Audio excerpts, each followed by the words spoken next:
네, 첫 번째 시간은 뮤탈리스크 소프트웨어 활용에 대해서 알아보았습니다. 네, 이 기본 분석을 지원하는 암 돌연변이 시그니처는 계속해서 이 지식 기반 자료가 정밀하고 탄탄해져 가고 있습니다. 양질의 시그니처 날리지 베이스가 뭐 생어, 뭐 브로드 이런 쪽에서 이제 계속해서 쌓아가고 있는데요. 뭐 최근에 나오고 있는 뭐 네이처나 네이처 자매지 등 뭐 우수 생명공학 연구지 등에서 이 뮤탈리스크 소프트웨어를 사이테이션 하거나 그리고 이제 저희한테 전 세계적으로 이 암 연구자들이 뮤탈리스크를 활용하는 분석 방법이나 뭐 기타 오류 등 뭐 이런 걸 문의를 해오고 있습니다. 네, 수강하시는 선생님들께서도 암 돌연변이의 시그니처 분석을 뭐 뮤탈리스크를 활용하여 뭐 수월하게 진행하실 수 있고요. 그 연구 결과를 뭐 연구 논문 등에 바로 활용하시면 뭐 좋을 것 같습니다. 뭐 두 번째 강의 시간은 소프트웨어 파이어벳에 대해서 안내해 드리겠습니다. 네, 이 파이어벳은 그 시그니처 기반으로 그러니까 위양성 돌연변이 아티팩트는 뭐 분석에서 빠져야 되는 뭐 돌연변이를 말하는데요. 이런 아티팩트를 자동으로 제거해주는 소프트웨어입니다. 뭐 예를 들게 되면 뭐 국내 어떤 시퀀싱 회사의 선생님들 뭐 많이 시퀀싱 맡길 텐데요. 본인 샘플을 맡기고 시퀀싱을 한 후에는 뭐 어떤 뭐 시퀀싱 원본 데이터나 이런 것들이나 이제 최종 분석된 돌연변이 리스트, 뭐 즉 VCF 파일을 좀 받게 될 텐데요. 이제 시퀀싱 결과로 받은 이 VCF 파일에 대해서는 뭔가 이제 추가 작업을 해야 됩니다. 뭐 예를 들면 이제 해당 그 돌연변이들에 대해서 이제 해당 유전자가 무엇입니다라고 이제 어노테이션을 해야 될 수도 있고요. 아니면 오류에 해당되는 뭐 옥소지라던가 아니면 뭐 튜머만 있을 경우에는 뭐 페노로무 노말 등 뭐 이제 복잡한 여러 단계의 포스트 프로세싱을 이제 해야 됩니다. 근데 이제 이 포스트 프로세싱을 이제 끝까지 최종 분석까지 이제 해야 되는 이유는 저희가 최종 분석에서 정확한 결과를 얻었습니다라고 어느 정도 이제 보장을 하기 위한 이제 단계인데요. 근데 이제 이런 작업들이 생물 정보학 경험이 좀 어느 정도 많이 요구가 되고요. 그리고 이제 어떤 경우에는 그 어떤 경우라고 하면은 뭐 돌연변이 상당히 많을 때도 있습니다. 이제 뭐 빠른 처리를 위해서는 고성능 컴퓨팅 시스템이 이제 요구되기도 하는데 각각의 소프트웨어를 설치한 것도 좀 힘들고 그 소프트웨어별로 이제 버전 컴플렉트 일어나면 또 좀 전문가가 있지 않으면 그 오류를 해결하기가 쉽지 않은 상황입니다. 그래서 이런 여러 단계의 작업을 좀 한 번에 해주고 정확하게 해주는 그런 소프트웨어를 뭐 개발해보자라고 해서 이제 본 연구실에서 그 결과를 그 진원 메디슨에 이제 출판을 하게 되었습니다.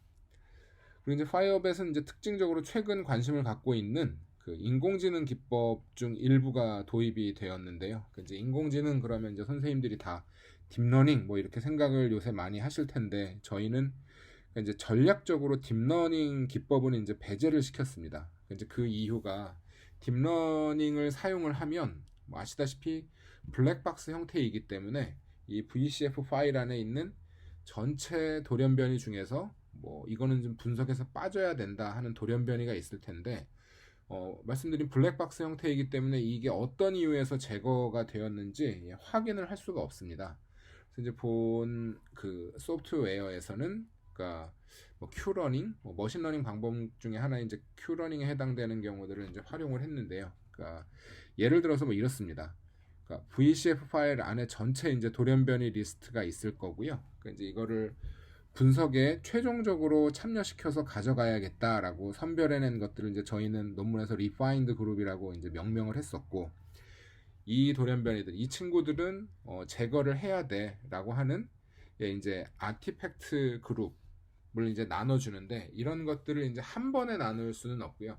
계속해서 반복 작업 이터레이션을 이제 해주는데 돌연변이 리스트들 중에서 요 지점까지는 우리가 가지고 가고 요 지점까지는 버리고 간다라고 하는 게 이제 최적의 값. 그러니까 저희가 중고등학교 때 배웠던 그 미분의 뭐 최대값, 최소값을 이제 찾아내는데 그 찾아내는 함수를 이제 저희가 오브젝트 펑션이라고 부르게 될 거고요. 이제 오브젝트 펑션을 좀 빠르게 정확하게 이제 처리를 해서 최적의 리파인드 돌연변이 그룹을 사용자에게 제공해주는 연구자에게 제공해주는 소프트웨어가 파이어벳이라고 보시면 되고요. 이 파이어벳은 1교시 때 말씀드렸던 그 시그니처 암 돌연변이 시그니처를 기반으로 돌아가는 소프트웨어입니다. 그래서 이번 시간 파이어벳에 대해서 알아보고 간단한 실습을 진행해 보도록 하겠습니다. 마지막으로 어떤 좀 정제된 돌연변이들만 가지고 시그니처 분석을 좀 해보고 싶었는데요. 이제 디스카딩을 이제 했어야 되는 이유는 뭐냐면은 이 돌연변이에 해당되는 경우들이 정말 이걸 가지고 분석을 해도 되는 것인지, 얘는 버리고 가야 되는지 해당되는 1번 경우가 아마 대표적인 게 퀄리티 스코어였을 겁니다. 이게 퀄리티가 정말 보장이 되는 거냐, 이런 것들을 하나하나 하려고 했을 때 좀 애매한 부분들이 있습니다. 예를 들면 컷오프 밸류를 어디서 잘라야 되느냐, 이런 것들이 있는데, 저희가 이제 이런 것들을 수작업으로 하나씩 하려고 하면 상당히 힘듭니다. 시간도 많이 들고, 사람이 한 명이 여러 샘플들을 한다라는 게 좀 상당히 어려운 상황이라, 이게 머신러닝 컨셉 중에 좀 올드한 버전이긴 하지만 큐러닝을 썼습니다. 왜냐하면 이제 완전 딥러닝을 하면 이게 하이엔드 유저들이 이게 정말 잘 제거가 된 건지 잘 살아남은 건지 이런 것들을 이제 결정을 하는 게 어렵기 때문에 이제 큐러닝 시스템에 해당되는 거예요. 제네틱 알고리즘을 가지고 한 거고요. 요 사이트 요 툴은 지롬 메디슨이 2019년도에 이제 출판이 된 거고, 파이어벳 리포트 이렇게 돼서 중간 형태대로 이제 HTML 포맷으로 이렇게 리포팅이 되는데, 파일 이름은 뭡니다. 각각의 이제 필터를 하는 데 있어서 정상 아니면 돌연변이 샘플에서 이런 것들은 좀 버렸습니다. 그래서 버려진 건 뭐고 구한 건 뭡니다. 그래서 시그니처를 봤더니 이런 건데, 가장 최적의 베스트 피팅 오브젝티브 펑션을 몇 번을 돌렸더니 이쯤에서 수렴을 했고요. VCF 파일은 이렇게 선별이 됩니다 하는 설명들을 쭉 리포팅을 하는 그런 결과물로 제시를 합니다. 근데 대형 프로젝트들을, 캔서 대형 프로젝트들을 한번 좀 보면은 어쩌면 1단계에 해당되는 TCJ, RCC 같은 경우들이 샘플을 잘 시퀀싱을 하고 잘 분석을 하는 거에 목표를 뒀습니다. 많이 시퀀싱하고 정말 잘 분석을 해가지고 그 결과들이 이제 어느 정도 이렇게 하면 돼 라고 하는 게 우리의 초점이었다라고 한다면, 이제는 좀 다릅니다. 이제 클리니컬 데이터들이 들어가면서 임상적으로 어떻게 우리가 분류를 하고 이것들을 해석을 하고 활용을 해야 되느냐, 이런 것들이 이제 포커싱인데, 지금 RCC 세컨드 페이지에 있는 RCC R5 같은 경우는 이제 10만 명을 시퀀싱을 전 세계적으로 하려고 하는데요. 이제 보다시피 FFP, 프레시 티슈가 아니고 FFP 샘플을 하다 보니까 사실 아티팩트가 되게 많습니다. 논문들에서도 이제 보여지고 있는데, 어떤 논문들은 FFP에 아티팩트 없고 좋다라고 하지만 실질적으로 이제 아티팩트가 클리니션들이 사용했을 때 이런 캔서에서 이만큼이 보고되고 있습니다 라고 하는 게 이제 나오고 있는데요. 이런 것들 잘 선별하는 게 중요합니다.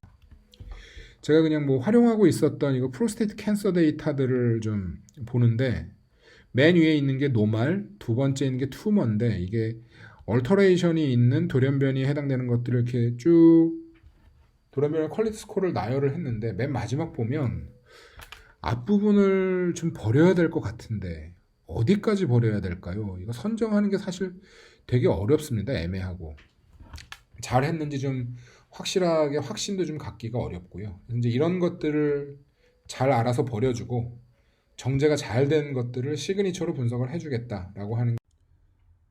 네, 시그니처 기반으로 가짜 돌연변이, 즉 아티팩트를 제거하거나 또 앞의 슬라이드에서 언급했었던 퀄리티 스코어가 낮거나 하는 이런 우리가 제거해야 되는 돌연변이 등을 이렇게 자동으로 디스카드 시키는 이런 소프트웨어 파이어벳을 이제부터 좀 수행을 해보도록 하겠습니다. 강의 자료는 저희 랩에서 운영하는 홈페이지가 있는데요. 여기 주소에 들어가 보시면 강의 노트 사이트가 있습니다. 핵심 의과학 실험 강의 과목 있는 링크로 들어가시면 오른쪽에 있는 강의 자료 리스트를 이렇게 보실 수가 있는데요. 여기서 이렇게 보시는 rcode.zip 파일을 받으시면 실습하고 과제를 할 수 있는 이런 머티리얼들이 여기에 담겨져 있을 겁니다. 근데 이 파이어벳은 통계 소프트웨어에서 R에서 돌아가는데, 그러니까 다른 말로 R이 설치가 되어져 있어야지만 이 파이어벳은 돌아가게 됩니다. 그래서 파이어벳을 수행하기 위해서 R 설치를 다음 슬라이드부터 시작하도록 하겠습니다. R이라는 소프트웨어가 분석도 잘 하고요. 그리고 디스플레이 할 수 있는 예쁜 그림들도 만들어 줄 수 있습니다. 그래서 R 패키지를 우선 선택을 하고요. 그다음에 이제 이런 것들을 커맨드 라인에서 하나씩 치는 것보다는 뭔가 IDE 환경에서 GUI 환경에서 쓰는 게 좋기 때문에 이제 R 스튜디오를 지금부터 설치를 해보겠습니다. 네, R은 뭐 그 프리웨어고요. 누구나 쉽게 다운로드 받아서 쓸 수 있는 상황인데 보시다시피 이제 URL을 치고 들어가서 다운로드 크랜이라는 걸 들어가면은요. 그리고 이제 뭐 그냥 바로 뭐 R 패키지에 해당되는 경우들은 이제 들어가 설치를 할 텐데 한국에서 이제 받을 거니까 편하게 저는 뭐 크랜 서울.go.kr에서 이와 같이 뭐 서울대에 있는 사이트들을 이제 들어가서 받으려고 할 겁니다. 뭐 윈도우즈를 쓰시는 선생님들이 이제 많을 거라고 생각을 해서 저기 뭐 윈도우즈 나는 뭐 맥이다 리눅스다라고 하면 각 선택을 하고 들어가시면 되고요. 그래서 R 엔진은 베이스를 선택을 해서 맨 위에 있는 베이스를 선택을 해서 들어가시면 될 텐데 저는 최신 버전을 선택하는 것을 지금 권하지 않습니다. 그러니까 왜냐하면 저희가 오늘 해야 되는 라이브러리들이 최신 버전에서는 좀 잘 워킹 안 되는 상황이기 때문에 그 과거 버전을 좀 사용을 하려고 하는데요. 맨 밑에 보시면은 그 previous release라고 베이스에 들어가서 previous release를 선택을 할 겁니다. previous release를 선택을 해서 최신인 4.0이 아닌 3.6.3 버전을 선택을 하고 들어가고요. 거기에서 뭐 윈도우즈든 뭐 맥이든 원하시는 형태대로 인스톨 버전을 다운로드 받아 주십시오. 다운로드 받으신 다음에는 더블 클릭을 해서 디폴트로 다음 눌러서 인스톨 아주 쉽게 끝내실 수 있을 겁니다.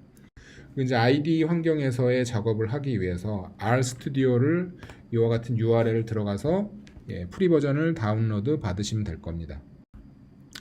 다운로드는 원하시는 운영체제에 따라서 선택을 하시고 이 또한 너무나 쉽게 인스톨을 시키면서 넘어가실 수 있습니다. 그래서 RStudi오의 아이콘을 뭐 메뉴를 선택하든 해서 선택을 한 실행 결과는 이와 같이 ID Integrated Development Environment 형태로 나오는데 RStudio는 왼쪽에 콘솔, 뭐 터미널 이런 것들이 있고요. 파일을 불러온 후에 이런 것들을 실행할 수 있는 콘솔 명령창이 있고요. 변수에 어떤 값들이 들어가 있구나라고 하는 오른쪽 위에 상단 뭐 environmental 그 창이 있고 결과 파일들을 이제 브라우징 할 수 있는 오른쪽 하단 부분에 이제 브라우저 창이 있습니다. 이런 것들 이제 잘 활용을 할 수 있을 텐데 우선 메뉴 중에 나는 요 디렉토리 안에 소스 코드나 데이터들을 넣고 활용을 하겠습니다 라고 set working 디렉토리를 뭐 제시해 주는 게 좋은데요. 그러니까 뭐 어떠한 디렉토리에 만들어서 사용을 하실지는 잘 모르겠지만 가급적이면 한글 디렉토리나 뭐 스페이스 같은 경우들을 주지 않고 보시다시피 저는 뭐 C 그 안에 프로젝트 R 뭐 이런 식으로 줬는데요. 그러니까 뭐 모든 경우가 다 그렇진 않지만 어쩌다가 한글 코드나 아니면 스페이스가 있어서 예상치 못한 이제 오류가 나올 수도 있기 때문에 이와 같은 형태로 디렉토리를 이제 구성해 주는 걸 좀 따르고 있고요. 윈도우즈에서 이렇게 슬래시 두 개를 하는 게 디렉토리 폴더를 구분하는 뭐 상황일 수도 있습니다.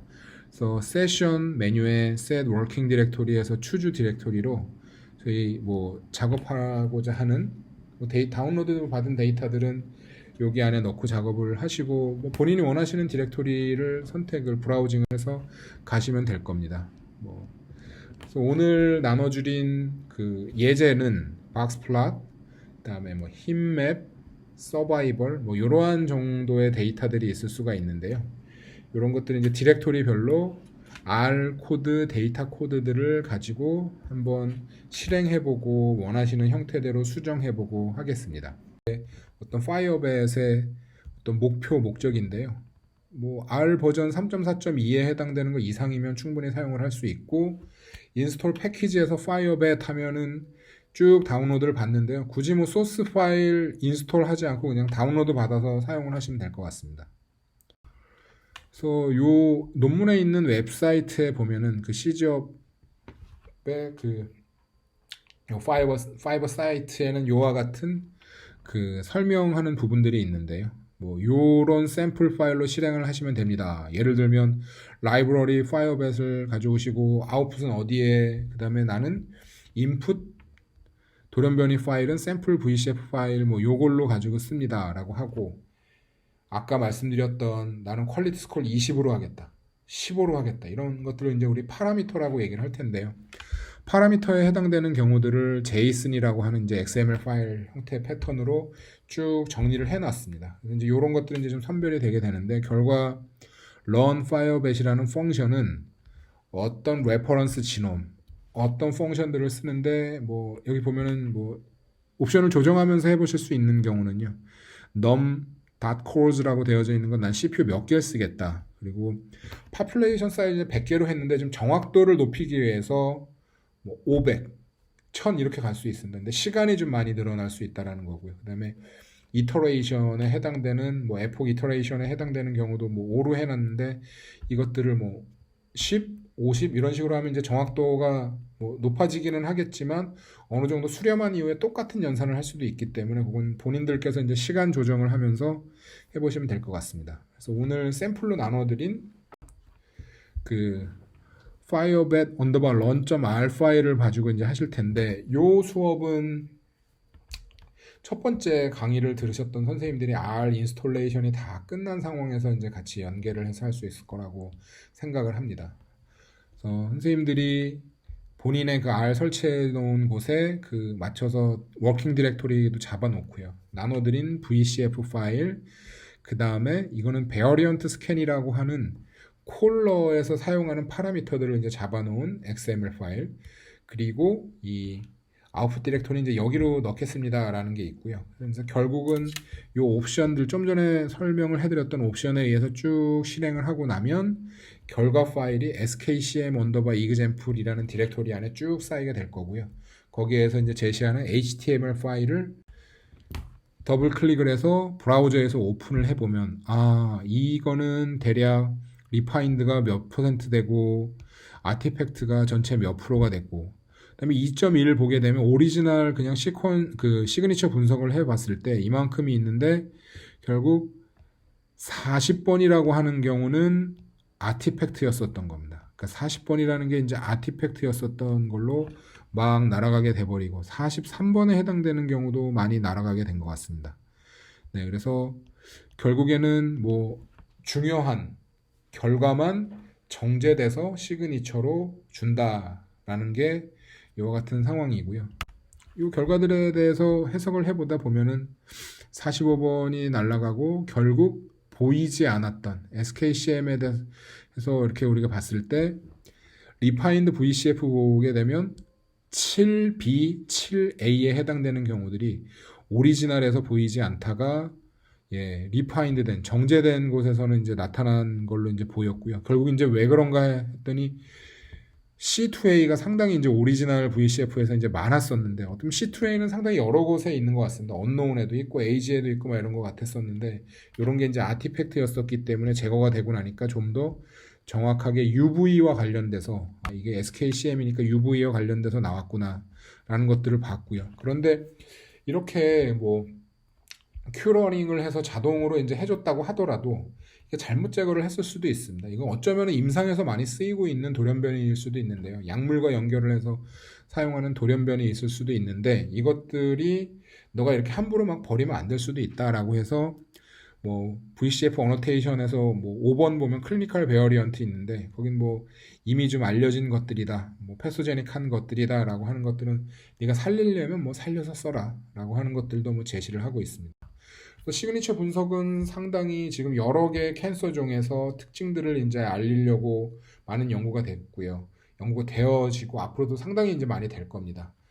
그래서 뮤탈리스크라는 걸 이용해서 편하게 사용하실 수도 있고요. 그리고 파이어벳을 이용을 해서 좀 더 정확하게 뭐 쉽게 분석을 할 수 있다라는 걸 이제 말씀을 드리면서, 오늘의 두 번째는 그 파이어벳을 이제 활용을 해보시는 숙제인데요. 그 데이터 폴더, 제공하는 데이터 폴더에서 두경부암 돌연변이 파일, 이 VCF 파일을 활용을 하시고요. 그 다음에 그 제이슨 파일이 있을 텐데, 이거는 그 뮤텍이라는 콜러를 이용해서 전 세계적으로 가장 많이 사용되는 콜러입니다. 그 뮤텍이라는 콜러를 이용한 것에서 이제 파라미터를 정하는 이제 제이슨 파일을 이용을 해서 이제 파이어벳을 이제 돌리시면 되고요. 이제 각각 돌렸을 때 아티팩트 시그니처와 남은 시그니처에서 중요한 건 무엇인가라는 걸 이제 보셔야 됩니다. 뭐 참고로 힌트 팁을 드리면 이 환자는 사실 상당히 오랜 시간 동안 담배를 핀 환자인데 스모킹에 관련된 시그니처가 나오고 있지 않았습니다. 근데 이제 그게 정제가 되고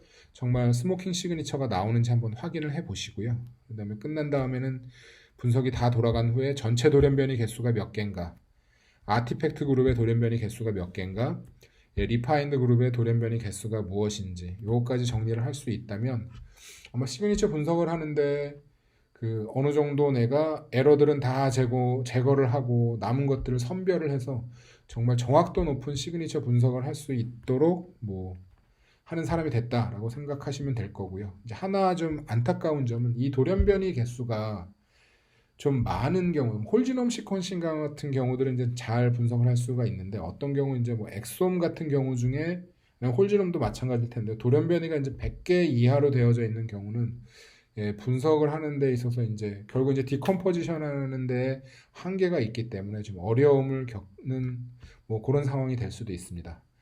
그래서 오늘 뭐 네, 개인적으로는 어려울 수도 있는 강의라고 생각하는데요.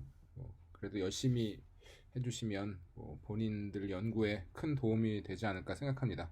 뭐 수업에 관한 문의나 향후 연구 등에 대해서는 보이시는 이메일, 전화 등으로 언제나 자유롭게 문의해 주시기 바랍니다. 네, 경청해 주셔서 고맙습니다.